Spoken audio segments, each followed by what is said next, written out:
CS 전문가 선생님 여러분 안녕하세요. 저는 블랙 컨슈머에 대한 법적 대응에 강의를 맡게 된 고비안입니다. 우리 CS 전문가 선생님들께서 이 블랙 컨슈머들은 뭐 저보다 더 훨씬 많이 만나보셨을 것이고 그분들이 또 만만치 않다는 것도 너무 잘 알고 계실 겁니다. 이 법적 대응이라는 것도 뭐 우리 CS 전문가님들께서 많이 만나보는 과정 속에서 해보신 분들도 계실 거고 내용들을 잘 알고 계실 겁니다. 그러나 이제 이것들이 너무 지나칠 정도의 심각한 수준에 왔을 때는 어떠한 경우들이 있을 수 있는지에 대해서는 조금 더 알아볼 필요가 있다라고 말씀드릴 수 있어요. 준비가 잘 돼 있어야 물론 뭐 쉽게 대응하기 어려운 부분이 있겠지만 그래도 이제 더 많은 일을 당하지 않으실 수 있고 그 과정 속에서 가급적 피해를 덜 보는 수준에서 해결할 수 있는 방안이 있을 수 있다라고 해서 이 강의를 마련하게 된 겁니다. 그래서 뭐 총 몇 회에 관해서 말씀을 드리겠는데 처음 이번 1강으로서 말씀드릴 것은 뭐 가장 대표적인 거죠. 블랙 컨슈머들이 결국은 원하는 것들은 이제 돈 뭐 이거기 때문에 그거에 대한 얘기들, 돈을 요구하는 얘기들, 특히 과도하게 어떤 보상을 얘기하는 그런 경우 이런 것들이 이제 보통 형사법적으로 얘기하면 공갈죄라고 얘기하는데요. 이것들에 대해서 대략적으로 말씀드리도록 하겠습니다. 그러면 내용을 실제 사례들을 통해서 같이 보시면서 제가 설명드리도록 하겠습니다. 맨 처음에는 이제 과도한 보상이라는 부분이죠. 대체로 블랙 컨슈머들이 이 부분을 많이 이제 요구하게 되는 것인데요. 금전 부분이 어느 정도까지 요구하는 것이 맞느냐라는 부분은 좀 쉽지 않은 내용입니다. 그래서 이거를 실제 사례를 가지고 말씀을 드리도록 하겠습니다. 여기 보시면 벌써 이게 한 7, 8년 전 얘기인데요. 2011에서 12년대 있었던 일인 걸로 알고 있습니다. 어떤 이 블랙 컨슈머, 뭐 고객이라고 써놨지만 심각한 분이죠. 이 블랙 컨슈머가 고객센터에 찾아와요. 그래서 고객센터에 찾아와서 우리 CS 전문가 선생님들, 콜센터 직원분들에게 뭐 말도 안 되는 뭐 얘기들을 하고 그렇습니다. 지나친 대로 과도하게 흥분되어 있는 상태에서 뭐 굉장히 화를 내는 그런 장면이죠. 그래서 내용이 무엇이냐라고 했더니 자신이 이 마트에서 본사에서 판매한 어떤 유포, 뭐 쥐포 이런 걸 아마 대략 그 당시 금액으로 보면 한 2,000원 내외, 1970원이라고 정확히 돼 있죠. 2,000원 내외의 어떤 금액의 이 유포를 사 먹었다는 겁니다. 근데 뭐 사 먹은 건 사 먹은 건데 이 사 먹는 과정 속에서 이물질이 나왔다고 주장하는 거예요. 뭐 이물질이라고 얘기한다면 가장 대표적인 벌레가 나왔다고 난리를 치는데요. 현실적으로 이제 벌레가 나왔는지 아닌지는 증명이 쉬운 게 아니죠. 그래서 이제 이 마트가 이제 고객센터에 우리 응대 CS 직원께서 그렇다면 이제 증거가 있으시냐, 쉽게 얘기해서 이제 벌레를 뭐 가져오신 게 있느냐 했더니 이 블랙 컨슈머죠. 이분이 그 내가 왜 갖고 다니냐, 내가 거기 나온 거를 내가 왜 갖고 있어야 되냐, 뭐 이런 주장을 해요. 그러면 이제 이거 혹시 뭐 휴대폰이나 이런 걸로 찍어놓으신 영상이든지 뭐 사진이 있느냐라고 했더니 내가 그걸 미쳤다고 찍어놔요? 내가 그걸 꼭 찍어놔야 돼? 뭐 이러면서 뭐 소리 지르고 과도한 얘기를 하는 겁니다. 그래서 뭐 해결이 잘 안 되는 거죠. 그래서 이 응대 직원이 난감해하는 찰나에 이분이 뭐 그러니까 그럼 높은 사람 보겠다 뭐 이런 주장을 해요. 뭐 높은 사람이래봐야 뭐 담당자들이신데 그래서 뭐 이렇게 난리를 치는 과정 속에서 이제 담당자 분이 이제 나오시게 된 거예요. 뭐 과장 이런 분이 나오시게 되고 그 직원을 이제 대신해서 이분이 이제 결국 이 블랙 컨슈머와 이야기를 나누시게 되는 겁니다. 근데 이야기를 나누는 과정이 뭐 이게 제가 말씀드리는 이 내용에서는 뭐 대략 한 번에 얘기 드리지만 이게 뭐 수차례에 걸쳐서 전화와 또 이제 이 고객센터를 방문하는 식으로 해서 반복적으로 이루어졌던 일인데요. 어떤 것을 요구했냐면 이렇습니다. 이 내용은 잘 보시는지 모르겠지만 이 블랙 컨슈머가 요구한 거는 유포에서 동물, 털, 뭐 이런 거, 벌레, 그다음에 이제 배설물 같은 게 나왔다. 그래서 뭐 자신이 증거 사진이 있다고 주장해요. 그러면 증거 사진을 보여달라고 얘기했더니 그건 보여주지 않으면서도 있다. 뭐 이런 식으로 얘기하면서 이거 언론사, 뭐 신문사 뭐 이런 데죠. 아니면 TV 방송국 또는 본인이 직접 인터넷상에다 올리겠다. 아니면 농림부든지 뭐 소비자원이든지 이런 곳에다가 뭐 제보를 하겠다. 뭐 이런 주장을 합니다. 그러면 만약 이걸 막기 위해서는 자신한테 1억 원을 보상해 달라고 얘기합니다. 근데 뭐 1억 원이라는 돈이 뭐 정말 뭐 작은 돈이 아니지 않습니까? 어마어마한 돈이죠. 거기다가 뭐 지금 피해를 봤다는 그 음식물, 뭐 유포, 쥐포 이거의 가격이 해봐야 2,000원, 그러니까 1,970원 수준인데 이걸 가지고 어느 정도의 정신적 피해가 있었는지 모르겠지만 이걸 1억을 요구한다는 게 너무 과도하죠. 다만 이런 제품에서 벌레 같은 게 나왔다라는 게 인터넷이나 아니면 이런 뭐 신문사, 뭐 뉴스, 방송국 이런 등을 통해서 전파가 되는 경우에 있어서는 뭐 기업 이미지 또 기업 무슨 이 제품에 대한 이미지가 심각할 정도로 추락하게 되고 그에 따라서 뭐다 판매가 부진하게 될 가능성이 높기 때문에 이 기업 입장에서는 굉장히 난감한 사항이었던 겁니다. 그렇다고 해서 이것을 막기 위해서 1억을 보상해 줄 만큼의 어떤 금전적 여력이 존재했던 것도 아니고요. 그래서 이 과장이 뭐 본인 스스로가 판단한 건 아니고요. 그 회사 측에서 여러 명이 같이 토의한 바이겠죠. 그래서 불가하다. 할 수가 없다. 죄송합니다. 뭐 그 1억까지 보상할 수가 없습니다. 이런 얘기를 이 블랙 컨슈머 쪽에 전달하게 된 겁니다. 그랬더니 이 블랙 컨슈머가 여기서 그치질 않아요. 뭐 그칠 사람이었으면 시작도 안 했겠죠. 뭐 그런 성질의 사람이 아닙니다. 여기서부터 보시면 한 6, 7천만 원 정도로 받겠다를 깎아주는 거죠. 일종의 흥정입니다. 금전적인 어떤 딜이 들어오는 거죠. 그래서 뭐 총전에는 1억을 요구하다가도 이제 뭐 그 차등적으로 갑작스럽게 6, 7천으로 낮춘 건 아니고 차등적으로 이제 뭐 9천, 8천 이러더니 이제 6, 7천까지 얘기가 나온 거예요. 근데 뭐 기업 측에서도 다시 한번 이거에 대해서 토론을 했겠지만 이게 뭐 해결이 될 가능성이 없지 않습니까? 뭐 6, 7천도 뭐 작은 돈이 아니기 때문에 그래서 역시 과장을 통해서 그거는 고객님 불가합니다. 불가능한 얘기입니다. 라는 얘기를 하게 됐던 겁니다. 그랬더니 뭐 수차례 이제 옥신각신한 구조가 있었던 것인데 그 과정 속에서 다시 한번 얘기가 나오게 된 겁니다. 어떤 얘기가 나왔냐면 이런 얘기를 하는 거예요. 이 고객이 이 언론사 몇 군데를 컨택을 했다는데 사진을 보여줬는데 이 사진이 뭐 본인이 직접 진짜로 갖고 있는 사진인지 아닌지 모르지만 이걸 보여줬더니 관심을 보이더라. 뭐 이런 얘기를 해요. 근데 이 사안에서는 뭐 이 정도 얘기가 아니었습니다. 실은 이 언론사라는 그 방송국이었는데요. 모 방송국에 지하 커피숍에 있다고 전화를 줘요. 그래서 이 과장이 받고서 놀라죠. 왜냐하면 이게 전파를 탈 가능성이 매우 높아지는 장면이기 때문에요. 그래서 이제 뭐 회사 측에서 얼른 가서 이 과장을 통해서 얼른 가서 왜 그러시냐라고 만류를 하는데 이분이 뭐 과간이죠. 더욱더 말도 안 되는 얘기를 하고 왜 돈을 안 줍니까? 6, 7천만 내면 되는데 뭐 나를 뭘로 보는 거예요? 내가 뭐 말하는 대로 뭐 안 하는 사람 같아? 뭐 그래서 나를 바보로 봐? 뭐 이런 식으로 이제 주장을 하는 거죠. 그러니까 이 과장도 난감해서 다시 이제 회사 임원들에게 얘기를 했더니 뭐 이거를 더 이상 받아줄 수가 없다. 이 사람 좀 악의적인 것 같다. 악의적인 걸 넘어서서 좀 문제가 있는 것 같다. 라고 해서 결국은 이 기업 측에서 이 고객을 결국은 형사 고소, 즉 경찰에 고소하게 된 겁니다. 이 형사 고소한 사건을 이제 경찰, 검찰, 그다음에 이제 결국 재판까지 받게 된 건데요. 이 대전지방법원에서는 이거에 대해서 보다 공갈의 미수다라고 형사법적인 판결을 내렸어요. 공갈 미수라는 건 공갈이라는 거는 쉽게 해서 돈을 요구했던 부분. 근데 이제 미수라고 얘기하는 것은 돈을 받지는 못했죠. 결국 그래서 받지는 못했기 때문에 미수. 하지만 미수범죄라고 해서 뭐 적은 게 아닙니다. 형량은 기수범하고 동일해요. 그래서 결국은 빨간 줄을 가게 된 건데 뭐 그렇다고 이 정도 가지고 뭐 징역을 가는 경우는 없습니다. 대체로 이제 벌금형을 맞을 가능성이 높고 많으면 이제 집행유예인데 다만 이런 게 이제 중복적으로 계속적으로 상습적으로 일어나는 사람에 대해서는 단기라도 뭐 3개월이라도 6개월이라도 징역을 보내는 경우도 있습니다. 그래서 이 과도한 보상이 공갈로 형사법적인 문제가 생긴 케이스를 보여드리는 거죠. 근데 이게 형사법적으로 문제가 끝났다고 해서 뭐 민사적인 손해배상 문제는 없느냐? 그렇지도 않아요. 그래서 이제 만약에 이게 허위 사실인 게 확실하다면 공갈이 거의 인정됐기 때문에 그렇다면 이 고객을 향해서 기업이 그에 대해서 어떻다 민사 손해배상까지 청구할 수 있습니다. 그러니까 이 사람은 형사법적으로 빨간 줄이라고 표현하죠. 보통 전과가 생기는 거인 동시에 기업에 대해서는 민사 손해배상을 해줘야 되는 그런 사태까지 벌어진 내용이죠. 그런데 여기 대해서 이제 조금 더 말씀을 드리면 제품에 실제로 하자가 있었다. 실제로 그 육포나 쥐포에서 실제로 이물질, 벌레가 아니면 무슨 머리카락이 나왔다. 이렇다면 기업이 물품을 교환해 준다거나 아니면 전액 환불해 주는 건 당연하고 그걸 넘어서서 손해배상 책임까지 있는 게 사실입니다.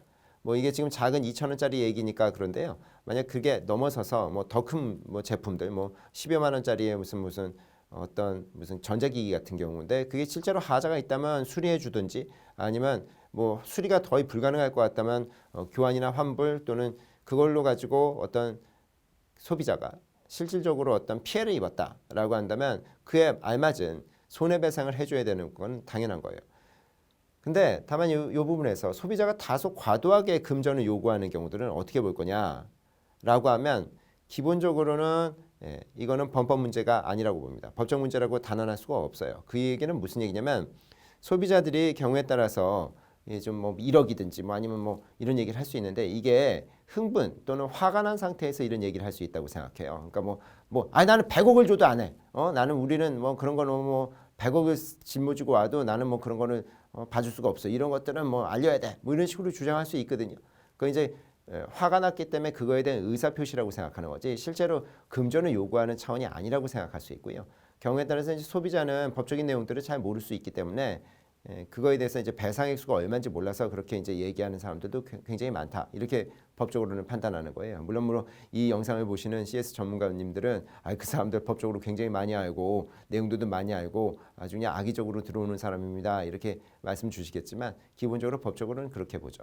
근데 아까 그 사건에서도 보시면 중요한 것은 이 금전을 요구하는 단순히 이제 액수도 물론 이제 보게 되겠지만 그 요구하는 과정 속에서 어떤 그 옥신각신하는 모습, 즉 딜이 들어오는 장면을 굉장히 중시해서 봅니다. 법원은 무슨 얘기냐면 아까 1억을 요구했다가 뭐 9천, 7천 뭐 이런 식으로 6천 이렇게 낮추잖아요.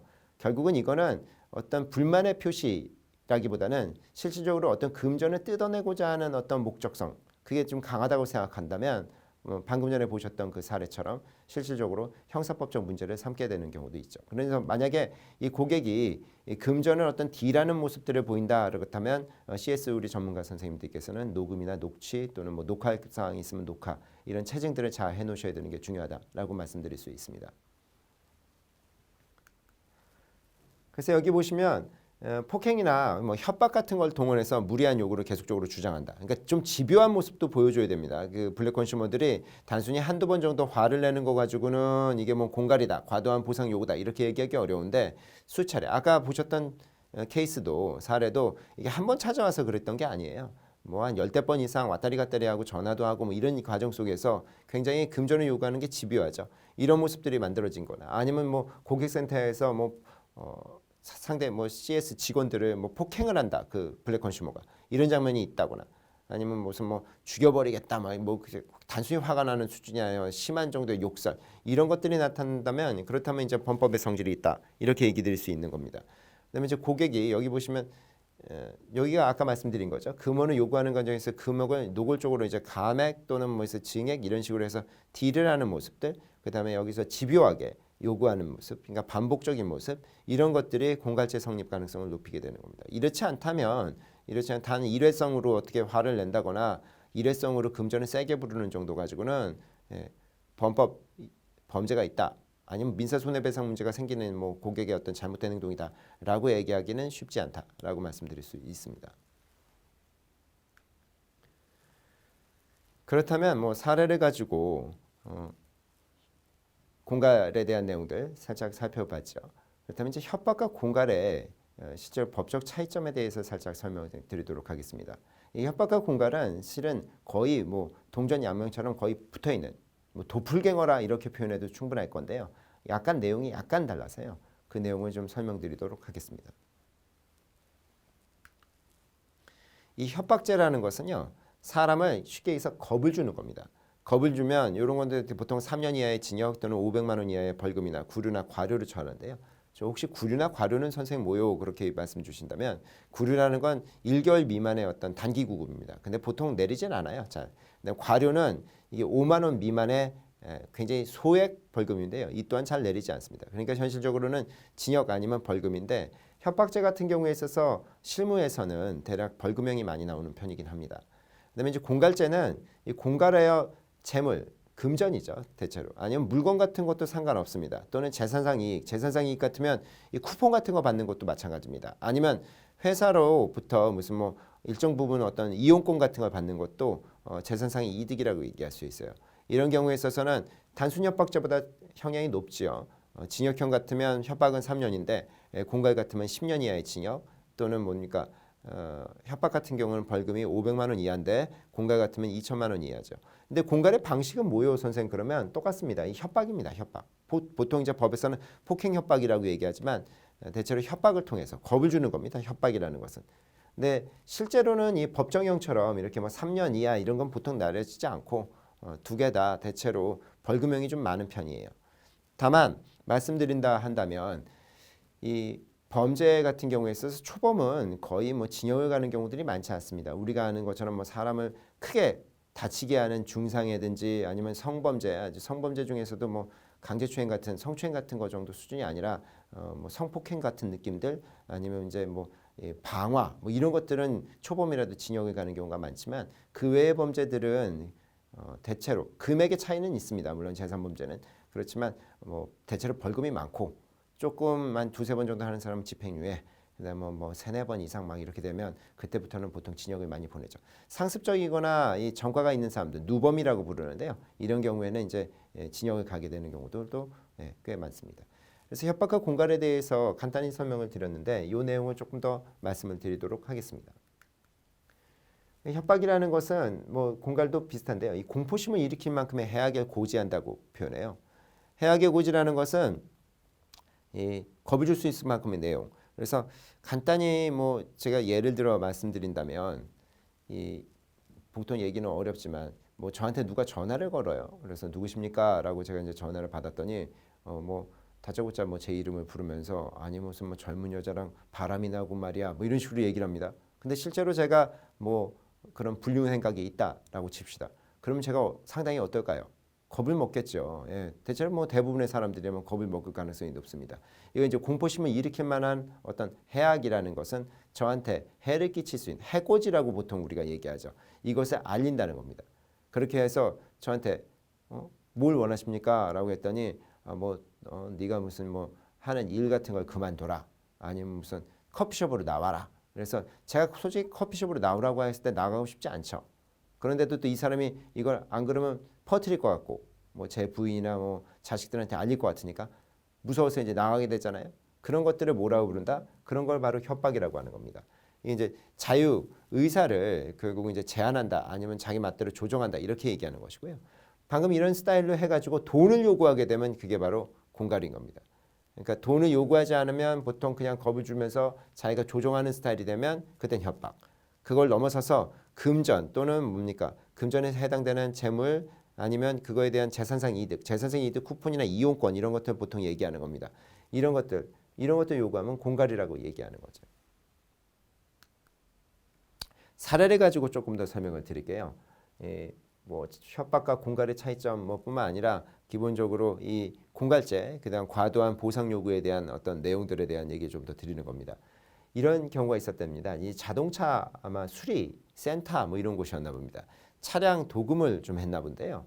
이게 뭐 A라는 고객이 아마 이제 자녀가 차량 도금을 다 한 상태에서 이 크롬 도금이라는 건데 저도 정확히는 잘 모르겠습니다. 이 크롬 도금이라는 게 아마 단순히 색칠하는 정도 수준이 아니라 금속성의 어떤 도금을 했던 것 같은데 이걸 수리하고 온 다음에 이 A 고객의 어떤 자녀가 차량에 타려다가 뭐 뒷문 쪽으로 타려고 했겠죠. 그러는 과정 속에서 이 크롬 도금이 벗겨진 부분에 손을 베었다는 겁니다.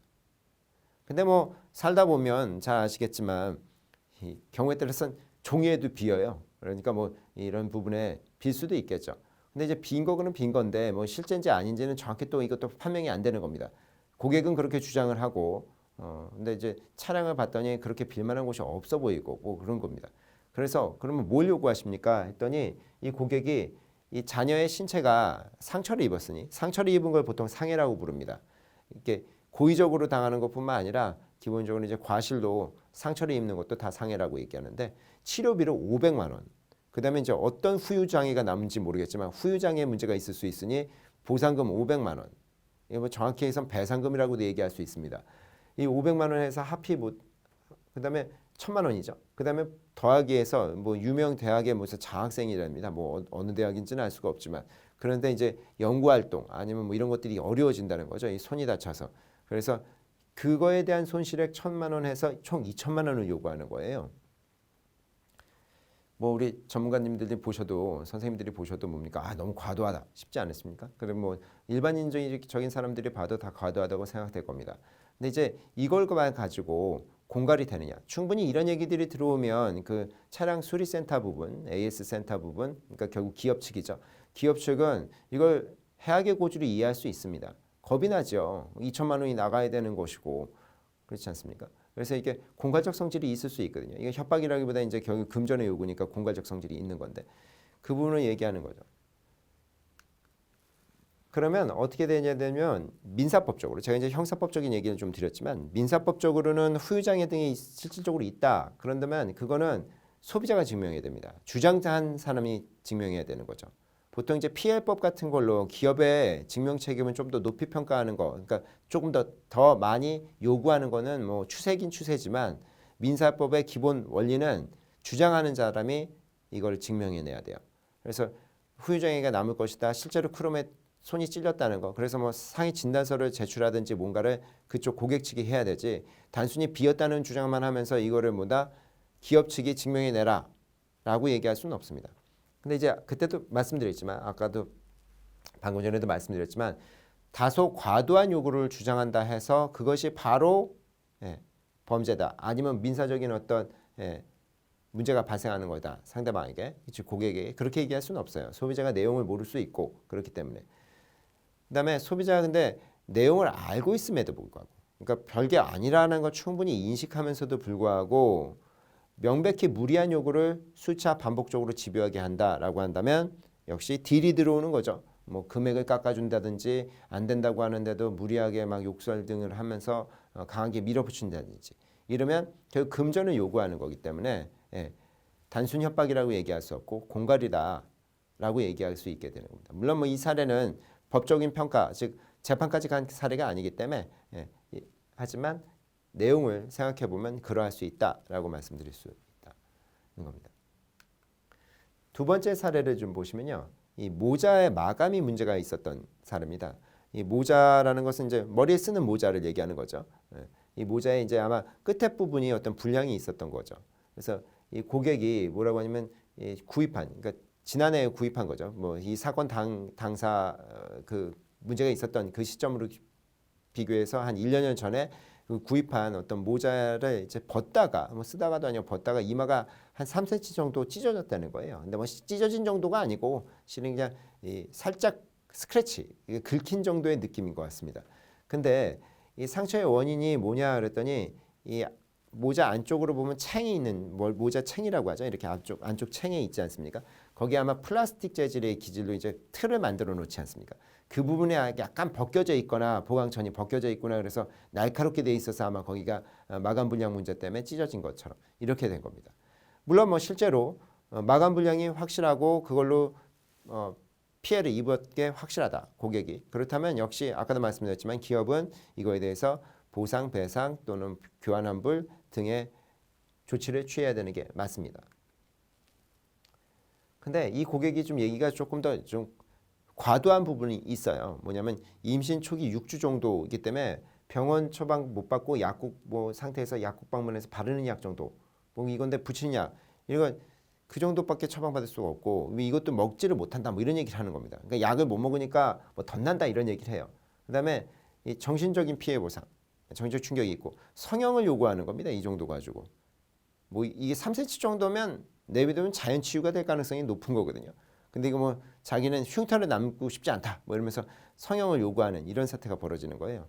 그래서 회사 측에서는 이건 죄송한 일인데 이때 10만 원 정도 보상금을 드리겠다. 그랬더니 뭐 그건 됐고 그러면 200만 원 정도를 달라 이렇게 얘기한다는 거죠. 그렇다면 이제 회사 측에서는 이 모자 이제 판매 업체 쪽에서는 처리가 불가능한 거죠. 그렇기 때문에 이 변호사를 통해서 이 소송을 진행하고 이걸 이제 검토하는 겁니다. 그다음에 이제 피해 보험 같은 걸로 이제 처리를 요청했는데 다만 이제 회사가 피해 보험에 가입이 안 돼 있는 상태, 미가입사 미가입 회사죠. 이런 상태였던 거예요. 그래서 이 케이스에 있어서는 어떤 결론을 말씀드릴 수 있냐면 과연 이제 모자 가격의 10배에 해당되는 200만 원이 요구가 이 고객의 요구가 정당할 수 있겠냐 이겁니다. 그러면 이 사회통념상 생각해 보시면 이게 사회통념이라는 게 일반인의 상식에 비해서 이게 가능한 얘기냐 이거죠. 너무 과도하다 이거를 봐야 되는데 제품의 하자에 대해서 어떤 재산상의 손해배상에 의해서 회복할 수 없는 정신적 고통을 입었다라고 하는 게 있다면 그렇다면 이제 그 배상 가능성이 있는 겁니다. 물론 이제 여기서도 정신적 고통이 있겠죠. 그거는 인정해 줄 수 있을 가능성이 있다는 거예요. 근데 그 금액 수준이 가능하냐? 그래서 재산적 손해배상만으로는 회복할 수 없는 정신적 고통이 있다. 이것을 회사 측이 알고 또는 알 수 있었던 경우라고 얘기하기는 좀 쉽지 않다. 그러니까 모자가 이렇게 불량이 있어서 그 정신적 충격이 크면서 뭐 200만 원 정도를 받을 만큼의 어떤 심각한 피해를 입힐 만큼의 우리의 제품이 그런 것이냐? 그러기는 좀 어렵죠. 자동차 같으면 충분히 200만 원 이상의 어떤 사고가 발생할 수도 있고 오토바이도 그렇고요.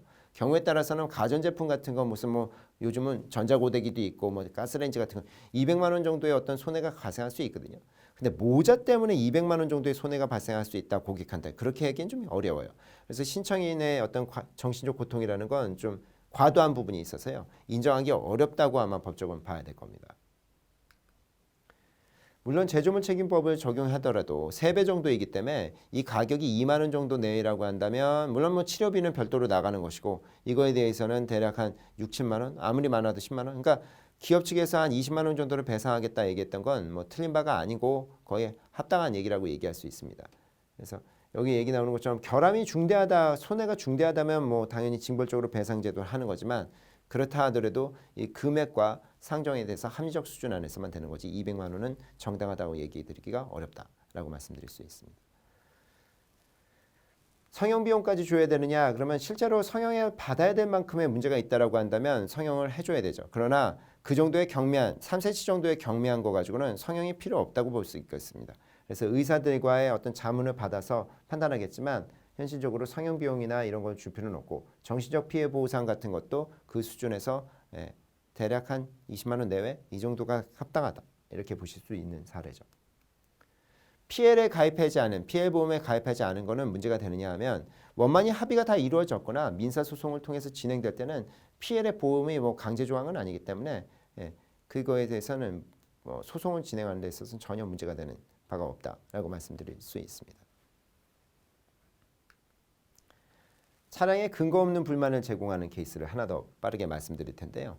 이 고객 측이 이 차량이 출고된 다음에 40여 차례에 걸쳐서 이 문제를 삼아요. 회사 측에 그다음에 보상을 요구하는데 뭐 소리가 이상한 게 난다는 겁니다. 뭐 찌익찌익 뭐 이런 소리가 난다는 거예요. 근데 뭐 그거는 뭐 차량에 가다 보면 그런 소리가 날 수도 있고 또 민감하신 분은 더 그걸 더 많이 낼 수가 있는 거예요. 근데 이제 수리를 맡겼는데 수리하는 과정에서 뭐 차 도어죠. 차량의 문에 뭐 흠집이 났다.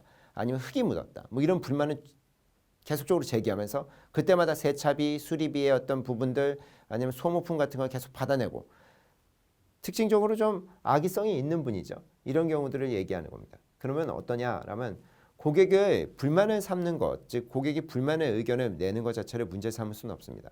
고객이 뭐 그런 불만이 있는 거에 대해서 기업 측에 얘기하는 거는 뭐 당연히 CS적 측면에서도 필요한 거일 수도 있기 때문입니다. 근데 이 다소 무리한 요구는 어떻게 볼 거냐? 그러면 다소 무리한 요구를 할 수도 있죠. 아까도 말씀드렸지만 대체로 소비자들이 모를 수도 있고 그렇기 때문에.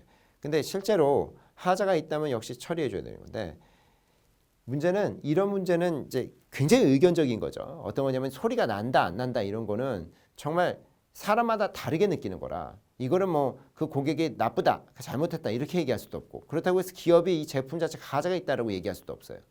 그러면 그 중간에 있어 흙이 묻었다 아니면 수리가 잘못됐다 이런 부분이 생길 수 있으니 이런 어떤 문제의 고객들에 대해서는 모든 고객들을 다 이렇게 대응할 수는 없습니다. 모든 고객이 이렇지도 않고 하지만 이런 문제 고객들이 나타나게 된다면 미리 좀 이 차량이나 이런 것들을 사진을 찍어 놓고 아니면 이제 소리 같은 게 난다고 하면 소리 같은 걸 녹음을 해놓고 이렇게 해서 체증을 좀 해놓으시는 게 좋아요.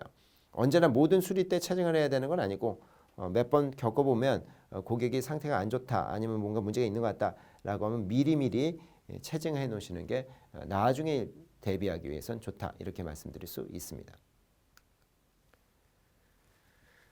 뭐 오늘 뭐 이 첫 번째 강의에서 뭐 대략적인 사례를 가지고 말씀을 드렸죠. 물론 뭐 이거보다 더 많은 얘기들을 드려야 될 것이고 그에 대해서 뭐 더 여러분들도 더 많은 내용을 아시겠지만 뭐 첫 번째 얘기니까 이 정도로 말씀을 드릴 것이고 오늘 거를 단순히 정리해 드리면 이 고객의 과도한 보상 요구는 그것 자체로 법적 문제다라고 얘기할 수 없고 소비자 자체가 흥분 상태에서 얘기하는 부분, 내용을 잘 몰라서 얘기하는 부분이 있을 수 있다고 법적으로 본다. 그러나 이 딜을 요구하는 경우, 즉 옥신각신하면서 금액을 조정하는 부분이 보인다면 이는 반드시 증거를 좀 확보해 놓으셔라. 녹음, 녹화 이런 걸 통해서 체증을 좀 해놓으시는 필요성이 있다. 그다음에 좀 기업 측의 하자도 아니고 그렇다고 해서 고객 측이 약간 민감한 거죠. 이런 부분들은 결국 이제 증명이 어려운 부분인데 이런 증명이 어려운 부분들에 발생할 가능성에 대해서는 역시 미리 이런 악성 고객인 가능성이 높은 사람들 아니면 주기적으로 좀 나타나는 악성 고객들이란 게 확인이 되는 경우에 있어서는 미리 제품 등에 대해서 판매 전에 체크를 해 놓으신다든지 아니면 수리 전에 체크를 해 놓으시는 게 중요하다. 이렇게 말씀드릴 수 있겠습니다. 그러면 다음번에 강의에서 또 만나 뵙도록 하고 다음번에 어떤 법적 내용을 가지고 더 많은 얘기도 나누도록 하겠습니다. 오늘 들어주셔서 감사합니다.